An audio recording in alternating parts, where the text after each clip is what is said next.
Góðu fundagestir, neysluvatnið okkar búið að vera í brennidepli undanfarna daga. Og af hverju? Og hér þarf ég að ýta á nafnið mitt, það ekki? Og þá þetta komið. Af hverju það? Af hverju hefur neysluvatnið verið í brennidepli undanfarna daga? Jú, í síðustu viku þá var ljóst að það var hláka í veðurkortunum. Og starfsfólk Veitna brást skjótt við og jók sýnatöku. Það reyndar ekkert fátítt að það sé gert þegar að hláka í kortunum. Og í ljós kom að sýni í 4 borholum gáfu vísbendingar gerla. Það var strax slökkt á dælunum í þessum holum og almenningur fékk upplýsingar niðurstöður og það kom fram að það væri óhætt að neyta vatnsins. Sýnatökur héldu áfram og gerlar fundust í 5. holunni og núna einnig í dreifikerfinu. Og það var ljóst þegar að Veitur fór að skoða sín kerfi að við gátum ekki mist eina holu í viðbót úr rekstri til þess að við gætum annað neysluvatnsþörf og einnig að það væri nægt vatn til brunavarna. Og í kjölfarið var því almenningur upplýstur niðurstöður og ákveðið að greina frá því að það væri eðlilegt að sjóða vatn fyrir viðkvæma. Í gær var svo embætti landlæknis sem upplýsti okkur að vatnið væri öruggt til neyslu. Nú í framhaldinu þá verða áfram tekin sýni á þessu svæði því við erum í þessu verkefni ennþá. Niðurstöður verða birtar á vefnum og almenningur upplýstur í takti við niðurstöðu sýnatöku. Nú mér sýnist af viðbrögðum undanfarna daga að við sem samfélag að við erum ekkert sérlega vön að glíma við upplýsingar neysluvatnið okkar. Þurfum við ekki að ræða meira saman? Og við Hlín, við ætlum að segja ykkur frá því hvernig þetta lítur út frá bæjardyrum okkar hjá Veitum. Það eðlilegt að við spyrjum að þessu, þráttur að við höfum heyrt góð erindi, en eitthvað merkilegt við neysluvatnið okkar? Já, svo sannarlega. Jú, eðlisfræðilega, lítið af upplýstum efnum, en vatnið sem að rennur kranan í vaskinum hjá okkur, heim í eldhúsi, það ómheiðhöndlað grunnvatn. Og ég fullyrði það að það leitun að höfuðborg í vestrænu ríki þar sem að viðskiptavinir fá ómeðhöndlað neysluvatn. Nú hvaðan kemur vatnið? Lítum aðeins á höfuðborgarsvæðið og hvert fer það? Í Bláfjöllum, hérna fyrir austan okkur, þá fellur úrkoma, vatnið seytlar niður berglögin, niður í grunnvatnið sem streymir svo niður að vatnsbólunum í Heiðmörk.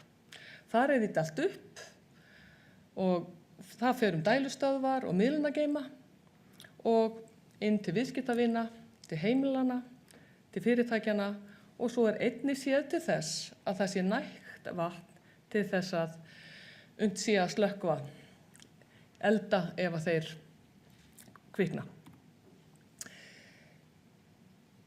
Á undanförnum áratugum þá hefur það verið til undantekninga, eða það hefur verið undantekningar ef að sýni sem að tekin hafa verið í borholum og í kerfunum okkar hafa ekki uppfyllt ýtrustu kröfur. Og þessi mynd sýnir það.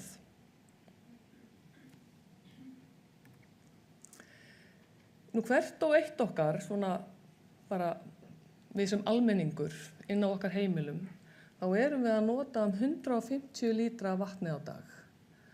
Og skiptingin í grófum dráttum þessi að við notum vatn til matargerðar, við förum í böð, notum salernið og þvotta. Og þessi mynd í raun og veru fengin erlendis frá, en starfsfólk Veitna segir mér að þetta sé bara mjög svipuð skipting og hér á landi. En það ljóst að við sjáum það að til dæmis neysluvatn til baða að aukast með kröfum varmaskipta, meðal annars í nýbyggðum hótelum. En það er alveg ljóst að það er ekki hægt að innkalla neysluvatn. Þetta er engin dósavara. Ég vil halda því fram að sveitarfélögin, heilbrigðisnefndir sveitarfélaga ásamt vatnsveitunum hafi lyft grettistaki á undanförnum áratugum, bæði í vatnsvernd en einnig að setja fram ferla til þess að það sé hægt að fyrirbyggja mengun í vatnsbólum. Fyrirbyggjandi eftirlit, vöktun og forvarnir gilda þegar ekki er hægt að innkalla vöru. Og í hverju felst þetta eftirlit? Jú, eins og við höfum heyrt undanfarna daga í sýnatökum til þess að greina örverur og efni í sýnum. Nú áhættuþættir eru reglulega greindir í vatnskerfunum okkar. Veitur eru með starfsmann sem sinnir eftirliti í Heiðmörk. Og það er ekki dælt úr holum í Gvendabrunnum yfir mestu vetramánuðina, frá október og fram í mars.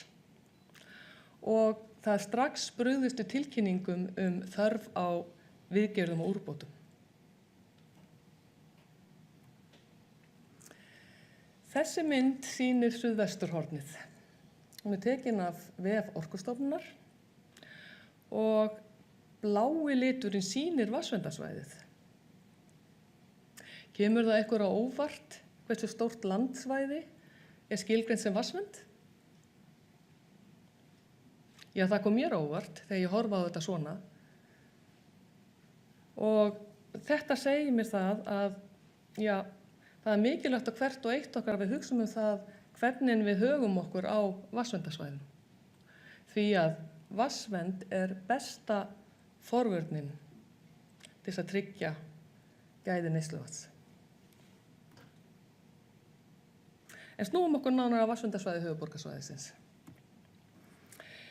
Hér sjáum við það, brunnsvæðin eða vatnstökusvæðin eru bleik, aðri liti sýna mismunandi skilgreiningar á vernd.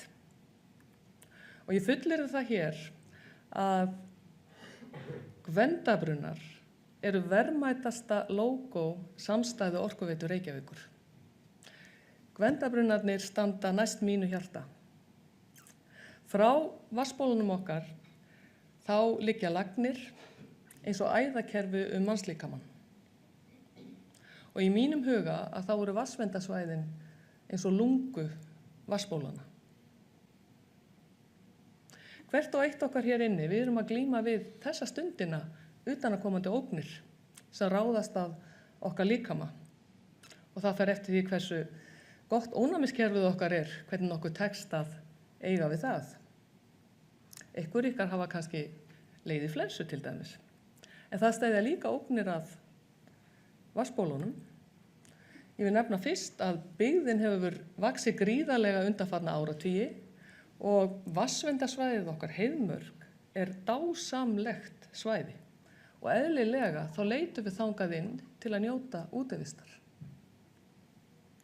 Suðurlandsvegur liggur svæðið með allri sinni þungaumferð og það er net vega í Heiðmörk þar sem er mikil umferð og þessi vegir liggja nánast ofan í vatnsbólunum okkar með tilheyrandi mengunarhættu. Á fallegum dögum að vetrarlagi þá streymum við upp til fjalla til að njóta útivistar og skíðayrkunar og þar fylgir þeirri umferð mengunarhætta fyrir vatnsbólinn. Svo er það þannig að okkur hefur fjölgað á Íslandi. Það eru rúmlega 2 milljónir ferðamanna sem eru gestir okkar, sem vilja njóta þess að ferðast landið og á þessu svæði, hér í túnfæti höfuðborgarsvæðisins, er mikil ferðamennska. Það skiptir máli hvernig við högum okkur á vatnsverndarsvæðunum. Nú ætlum ég að biðja Hlín að koma og halda áfram með erindið.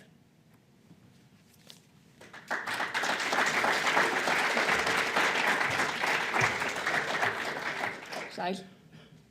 Mér langar að kynna fyrir ykkur næstu skref Veitna í vatnsverndarmálum og hvað við getum gert í sameiningu til að halda vatninu okkar hreinu. Þetta skilti sjáuð inn í Heiðmörk. Þetta skilti sér sett á brunnsvæðin okkar eða vatnsupptökusvæðin. Þau svæði eru afgirt og mér finnst þetta svolítið skemmtilegt tákn sem við erum með. Við erum að vernda vatnið okkar, við erum að passa það saman. Þannig að það er okkar markmið í dag er að reyna næstum eins og við segjum bara breiða boðskapinn. Við erum að fá fleiri í vatnsverndarlið okkar. En innan þessa svæðis erum við með vöktun sem við ætlum að taka svolítið í gegn núna. Við ætlum að bæta vöktun á svæðinu. Við ætlum að fara að vakta svæðið okkur meira með myndavélum og þannig að við vitum meira hvað er í gangi á svæðinu okkar.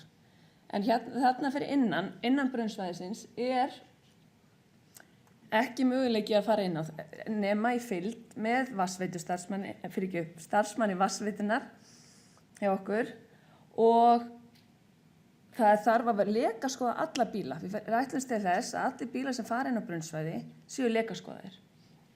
Og þarna er augljóslega bannað að reykja, það eru engin gæludýr og óæskileg efni eru ekki leið þarna. En það er annað sem við ætlum líka að fara í, það við ætlum að upplýsa fólkið í Heiðmörk aðeins betur á hvað er undir fótum þeirra. Ef þið eru á leiðinni bara í lautaferð upp í Heiðmörk, í einhverju lundunum, að þá eigið þið möguleika núna í framtíðinni, vonandi í sumar, að fá smá upplýsingar svæðið. Að við ætlum að upplýsa fólkið í Heiðmörk hvað vatnsvernd er. Það er ekki bara komið í Heiðmörk sem svona útivistarparadísina. Heldur er þetta vatnið okkar sem er undir fótunum, sem við viljum segja frá hvað. Við viljum eiginlega bara fá það í liðið okkar. Það er svona aðalmarkmiðið. Þetta er eitt af þeim. En þetta er kannski ekki alveg jafn skemmtileg læra. Þarna erum við með veginn okkar í Heiðmörk. Og það sem við höfum gert núna undanfarnir 10 árum, hafa starfsmenn Veitna verið að skrá þau slys og næstu slys sem hafa gerst í Heiðmörk. Bláu doppunar eru út af akstur og rauðu eru umferðarslys og mjög mörg af þeim hafa valdið olíuslysi. Þá er þetta, við erum ekki að tala stóra flutningabíla eins og Gunni var að tala áðan, heldur að tala bara venjulega fólksbíla. Ef olíubílar þurfa að fara þarna inn á svæðið, eins og til dæmis ef við erum í framkvæmdum inn á svæðinu, þá er alltaf fylgd. Þess að þetta er alltaf fylgd á bæði á vegum Heiðmerkur og vegum Bláfjalla af starfsmanni Veitna. En sem betur fer, þá höfum við náð að fanga þessa olíu sem hefur farið niður á þessum rauðu punktum. Ennþá. En það sem við viljum gera, eða það sem við sjáum kannski hérna á myndinni, er hversu nálagt brunnsvæðinum, og brunnsvæðin eru vatnsupptökusvæðin okkar. Það eru bleiku svæðin okkar. Það er allt of mikið af útavöxtrum og umferðarslysum sem hafa gerst þarna.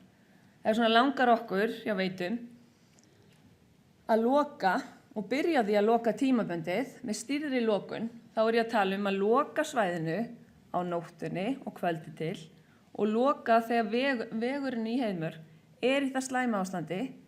Það er mikil hálka, það er bara erfitt að fara hann og getur valdið umferðarslysum. Að við getum haft stýrðarlokun á þessum tímum.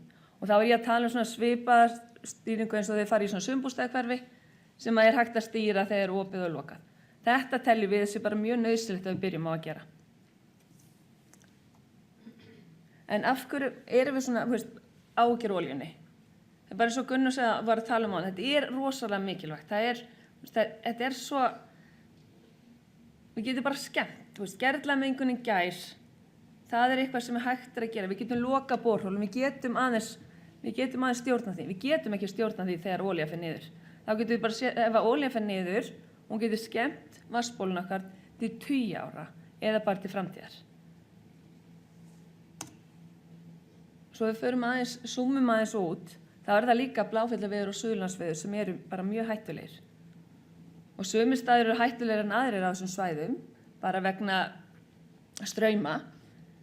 En það sem við ætlum að fara að gera er að fara að tala meira við fólkið, hafa meira í samvinnu. Og ég held að við bara grætt ansi mikið á því að Norðurorka hafi byrjað á þessari starfsemi og kveikt svolítið á perum hjá okkur. Hvað það mikilvægt. Þeir eru með aðeins afmarkara svæði, við erum með stærra svæði, en við ætlum bara að fara af stað núna í meiri samvinnu með skíðasvæðunum, með hestamönnum, með skíðaiðkendum, upplýsa þau þetta. Í rauninni hvað svæðið Heiðmörk er mikilvægt fyrir okkur og allir sem með augun opin. Ef það kemur upp slys, ef það kemur einhver útakstur, að við sem upplýst það.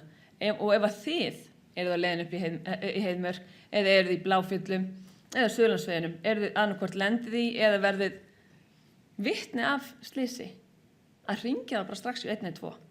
Því að hver einasta olía sem fer niður eða óæskileg efni, við getum ekki tekið hann aftur. Því ef þetta gerist aftur og aftur, þá endanum skemmum við vatnsbólinn okkar. Þannig við þurfum að fara að kveikja á fleiri perum hjá fólki að bara upplýsa þau þetta. Þannig við þurfum öll vatnið okkar, við viljum ekkert á þess vera og við viljum hafa það hreint. Takk fyrir.